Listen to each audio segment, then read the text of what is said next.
Plus minus તો થવાનું જ છે. એ નહીં ફોર્થ પરથી પાછું 54th લઈ આવ્યો સ્પીડ અપ કરવા માટે. ઓકે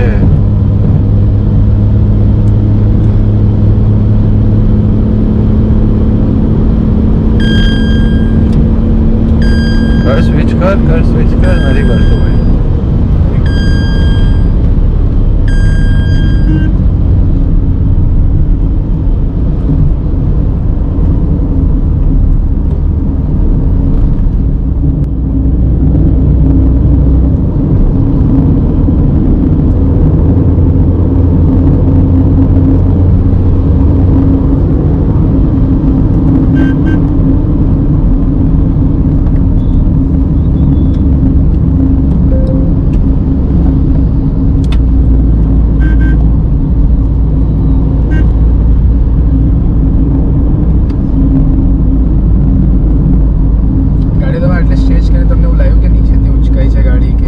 ના મને ચોટેલી તો ફીલ થાય છે ગાડી.